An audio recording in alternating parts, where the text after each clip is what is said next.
구독자 여러분, 안녕하세요. 블랙입니다. 오늘은 빅테크 기업의 반등의 시작인가, 성장주의 운명을 가르는 이벤트가 다가온다. ARK ETF 캐시우드가 말하는 성장주란? 이라는 제목으로 영상을 시작해 보겠습니다. 최근에 다우지수는 신고가를 경신하고 있고 나스닥 지수는 오히려 하락하는 추세를 그리고 있습니다. 물론 오늘 4% 정도 반등하긴 했지만 그동안의 하락을 회복하지 못한 것은 사실입니다. 그래서 많은 사람들이 이번 나스닥의 반등이 진짜인가 아닌가, 나스닥의 하락은 언제까지 이어지는가, 이것에 대해서 많은 관심이 쏠리고 있습니다. 지금 이런 식으로 다우와 나스닥이 반대로 움직이는 이유는 여러 가지가 있습니다. 이것에 대해서는 많이 아실 테니 아주 간단히만 체크하고 넘어가겠습니다. 첫 번째는 경기부양책이 있습니다. 경기부양책이 지금 상원을 통과했고 하원 표결 그리고 바이든 대통령의 서명을 앞두고 있습니다. 바이든 대통령은 부양책 서류가 책상에 올라오는 대로 가능한 빨리 서명하겠다 이렇게 말하면서 경기부양책에 대한 확실한 의지를 보여주고 있습니다. 이렇게 경기부양책이 서명되고 시중에 돈이 많이 풀리면 갑작스러운 인플레이션을 걱정할 수밖에 없는데요. 앨런 재무장관은 그런 일은 절대 일어나지 않는다. 팬데믹 전에 우리 경제는 더 좋았어. 그때는 실업률이 3.5%였어. 그런데 인플레이션 압박이 증가할 징후는 전혀 없었지. 그런데 지금 봐. 지금의 실업률은 6.2%야. 여전히 높아. 아직은 경기가 회복되지도 않았고 과열되지도 않았다. 옐런 재무장관은 이렇게 말하고 있는 것입니다. 그러니 너네들 걱정하지 마. 인플레이션은 당분간 오지 않아. 지금의 인플레이션은 일시적이야. 파월 연준의장과 옐런 재무장관은 지속적으로 비슷한 발언을 하면서 경기가 회복되긴 회복되겠지만 인플레이션이 오기는 힘들 것이다. 이것을 지속적으로 강조하고 있습니다. 그러면서 옐런 재무장관은 내년쯤에는 완전 고용이 가능할 것이다. 이렇게 말하고 있습니다. 이러한 경기 회복에 대한 기대감으로 인해서 미국의 10년 만기 국채금리는 한때 1.6%를 넘었다가 지금은 1.5%대로 살짝 내려앉은 모습입니다. 이것은 지난 영상에서 체크했던 것인데,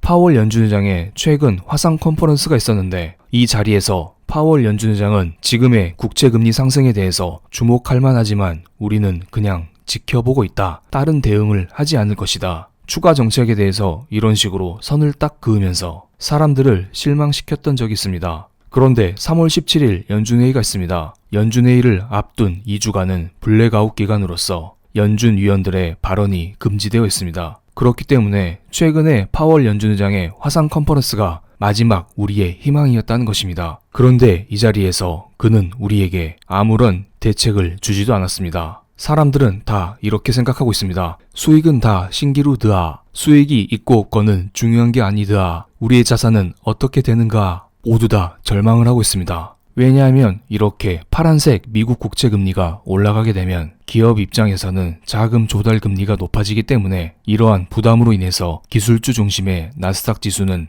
약할 수밖에 없습니다. 그런데 어떤 특정 섹터가 계속해서 약할 수는 없습니다. 이런 식으로 금리가 무한대로 올라갈지라도 언젠가는 사람들이 이러한 금리에 익숙해지면서 나스닥 지수도 반등을 할 수 있기 때문이죠. 그리고 실제로 금리라는 게 무한대로 올라갈 가능성도 거의 없습니다. 시중에 산재되어 있는 여러 가지 이벤트, 여러 가지 사건들로 인해서 금리가 결정되게 됩니다. 이번 영상에서는 앞으로 미국의 10년물 국채금리가 어떤 식으로 움직일지, 앞으로 미국의 10년물 국채금리에 영향을 미칠 수 있는 사건 3가지를 여러분께 말씀드리겠습니다. 이것은 미국 시간 기준입니다. 3월 10일 아침 8시 30분에 미국의 2월달 소비자 물가 지수 발표가 있습니다. 그리고 그 직후 오후 1시에 미국의 10년물 국채 입찰이 있습니다. 아마 이것은 한국 시각 기준으로는 3월 10일 밤, 3월 11일 새벽 이쯤이 되겠네요.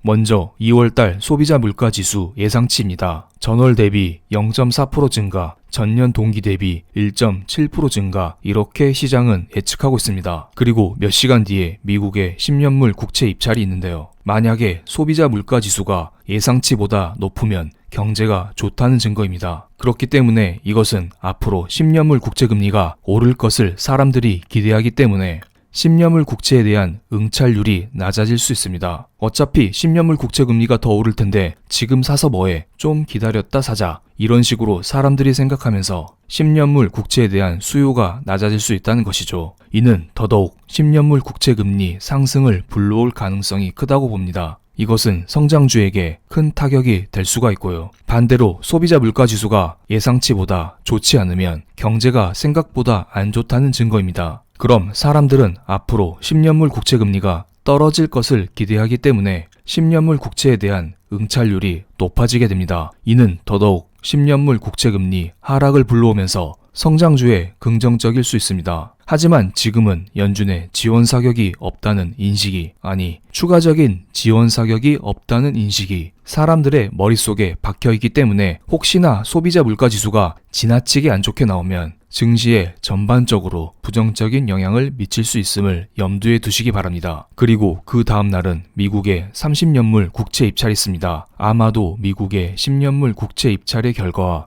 비슷한 식으로 흘러가지 않을까 이런 생각을 하고 있습니다. 여기에서 복병은 경기부양책입니다. 혹시나 이 사이에 경기부양책이 잽싸게 통과가 되면, 즉 바이든 대통령의 최종 서명이 갑작스럽게 나오면 경기부양에 대한 기대감으로 인해서 국채금리 상승이 나올 수가 있습니다. 이 점도 염두에 두시기 바랍니다. 그럼 여기에서 미국의 성장주를 어떻게 보느냐, 이것에 대한 여러가지 전문가들의 의견을 살펴보겠습니다. 그리고 그 전에 저의 의견에 대해서 말씀드리면 오른쪽 위에 올려드린 영상에 정리드렸으니 참고해 주시면 감사하겠습니다. 그럼 전문가들의 의견 간단히 살펴보겠습니다. 모건 스탠리의 마이크 윌슨 최고 투자 책임자는 미국 증시의 조정이 좀 더 이어질 거라고 합니다. 하지만 가치주와 경기 민감주는 오름세를 이어가면서 상승장은 유지될 것이라고 했습니다. 그리고 그는 기술주에 대해서 조정이 더 이어질 이유로 세 가지를 들었습니다. 첫 번째는 지금 미국의 10년물 국채금리 상승의 움직임은 사람들에게 나타날 것 같지 않았던 위험을 깨닫게 해줬다고 합니다. 지금 기술주가 생각보다 많이 올라온 상태입니다. 그렇기 때문에 사람들은 버블이 터지냐 안 터지냐 이것에 대한 우려를 하고 있는데 10년물 국채금리 상승이 여기에 찬물을 끼얹었다. 앞으로 이러한 예상치 못한 악재가 계속 나타날 수 있다. 이러한 두려움을 안겨줬다는 것입니다. 그리고 두 번째, 3월달은 작년 증시 붕괴가 있었던 그 달이라고 합니다. 그래서 3월 말까지 12개월간 주가 모멘텀의 상하이 분위에 큰 변화가 있을 것임을 의미한다고 합니다. 그렇기 때문에 지금의 주도 섹터인 기술주가 다시 아래로 내려가고 지금까지 소외받았던 은행, 에너지, 소재 같은 가치주, 경기 민감주가 상위 모멘텀으로 올라갈 것이라고 했습니다. 마지막으로 차트적으로 나스닥 지수가 헤드앤숄더 패턴이라고 합니다. 먼저 고점을 한번 찍고 그 다음 고점이 이전 고점 대비 낮아지는 패턴을 그렸다는 것입니다. 그렇기 때문에 나스닥 지수 기술주의 추세적인 하락은 시작되었다. 이렇게 말하고 있습니다.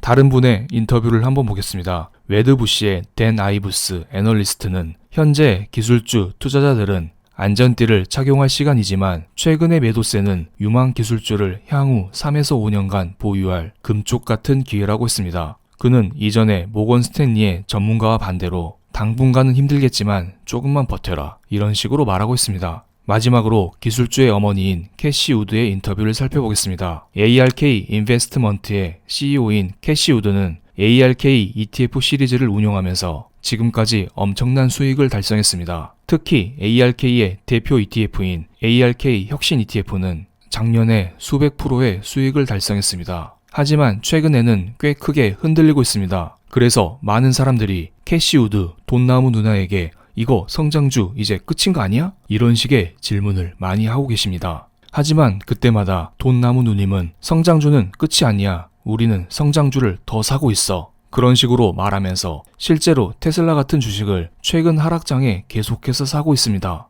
그리고 캐시 우드는 최근 CNBC와의 인터뷰를 통해서 1, 2주 안에 테슬라에 대한 새로운 전망을 발표할 것이다. 테슬라에 대한 우리의 확신은 더 커졌다. 이렇게 테슬라에 대한 지속적인 맹신을 보여주고 있습니다. 테슬라뿐만 아니라 다른 성장주에 대해서도 긍정적인 코멘트를 아끼지 않았습니다. 최근 아크 ETF에서 발생하고 있는 수익률 하락에 대해서는 걱정하지 않는다. 이것은 저가 매수의 좋은 기회다. 이런 식으로 가치주가 상승하고 기술주가 하락하는 것은 근본적인 의미에서 강세장이 강화되고 있으며 장기적으로는 우리에게 이득이 된다. 이렇게 말했습니다. 또한 사람들이 금리 인상 속도를 두려워한다면서 저금리 환경에 안이해졌지만 아직 크게 변한 것은 없다. 여전히 연준은 돈을 풀고 있고 기술주 투자하기에는 매우 좋은 환경이다. 이렇게 말한 것입니다. 이어서 트영이 당선되었던 지난 2016년 4분기에도 비슷한 증시 조정이 있었지만 결국 반등했다. 너무 걱정하지 말자. 오히려 최악은 기술주가 나홀로 상승하면서 거품이 생기는 것이다. 지금 같은 현상은 건전한 조정이다. 이렇게 말하고 있습니다.